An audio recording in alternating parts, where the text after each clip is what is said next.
Hack हो सकती है उद्धव ठाकरे और संजय राउत की बुद्धि। ईवीएम हैक पर महाराष्ट्र में बवाल जारी, पक्ष विपक्ष हुए हमलावर। लोकसभा चुनाव नतीजे आने के बाद बीजेपी को छोड़कर सभी दल खुश थे कि उनकी सीटें बढ़ी हैं और बीजेपी की घटी हैं। चुनाव से पहले इलेक्ट्रॉनिक वोटिंग मशीन ईवीएम के खिलाफ उठी आशंकाओं को चुनाव नतीजों ने धो दिया। ईवीएम का विरोध अब बंद हो गया है। यहां तक प्रधानमंत्री नरेंद्र मोदी ने भी संसदीय दल की बैठक में कहा था कि उन्हें लगा था कि विपक्ष ईवीएम की अर्थी निकालेगा, लेकिन सबकी बोलती बंद है। जोगेश्वरी लोकसभा चुनाव नतीजे को लेकर ईवीएम पर मचे घमासान के बीच अमेरिकी उद्योगपति एलन मस्क ने ईवीएम को लेकर सवाल दिया, जिस पर विपक्ष के सुर बदल गए। चुनाव निष्पक्ष होते तो बीजेपी 40 सीटों पर सिमट जाती। आदित्य ठाकरे। उद्धव सेना के युवा नेता आदित्य ठाकरे ने दावा किया कि यदि लोकसभा चुनाव स्वतंत्र एवं निष्पक्ष तरीके से कराए जाते तो बीजेपी 240 नहीं बल्कि 40 सीटों तक सिमट गई होती।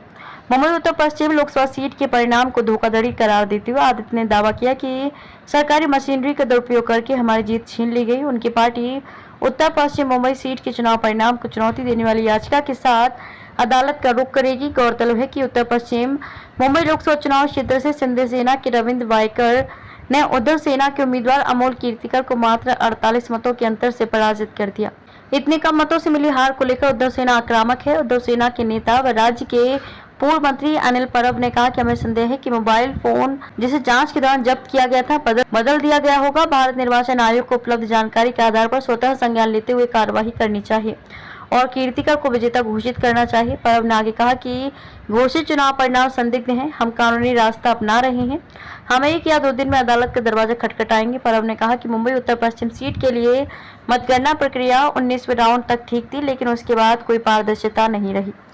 परब ने यह भी दावा किया कि कई स्थानों पर उम्मीदवारों को फॉर्म 17C और 17C2 मतदान की संख्या से संबंधित नहीं दिए गए। राहुल गांधी और आदित्य ठाकरे को माफी मांगनी चाहिए। निरुपम। ईवीएम को लेकर सिंधे सेना के नेता व पूर्व सांसद संजय निरुपम ने कांग्रेस सांसद राहुल गांधी और उद्धव सेना के आदित्य ठाकरे पर हमला बोला। उन्होंने कहा कि ईवीएम पर एक समाचार पत्र की खबर के आधार पर गलत जानकारी फैलाने के लिए माफी मांगनी चाहिए। ईवीएम एक स्वतंत्र प्रणाली है जिसे प्रोग्राम नहीं किया जा सकता और इसमें वायरलेस से संचार स्थापित नहीं किया जा सकता। निरुपम ने कहा कि मैं गलत सूचना को बढ़ावा देने के लिए राहुल गांधी, प्रशांत भूषण और विपक्षी गठबंधन INDIA के अन्य नेताओं से भी इसी तरह की जवाबदेही की मांग करता हूं। आदित्य ठाकरे ने झूठे विमर्श फैलाने के लिए उसी खबर का इस्तेमाल किया जिसके दुष्परिणाम हुए हैं। अब उन सभी को माफी मांगनी चाहिए। निरुपम ने उद्धव सेना के मुखपत्र से भी माफी मांगने की मांग की। उन्होंने दावा किया कि उसने भी मुंबई उत्तर पश्चिम सीट के परिणाम के बारे में इसी तरह की झूठी खबर प्रकाशित की। यदि आवश्यक हुआ तो वह इस मामले को भारतीय प्रेस परिषद तक ले जाएंगे। मोबाइल के जरिए राउत और उद्धव की बुद्धि को हैक किया जा सकता है। सोमैया।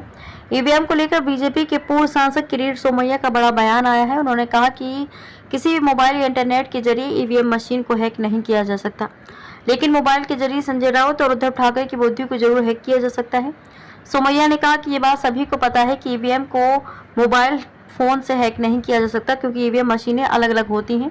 इनमें किसी प्रकार का ना तो इंटरनेट कनेक्शन है और ना ही कोई मोबाइल कनेक्शन है।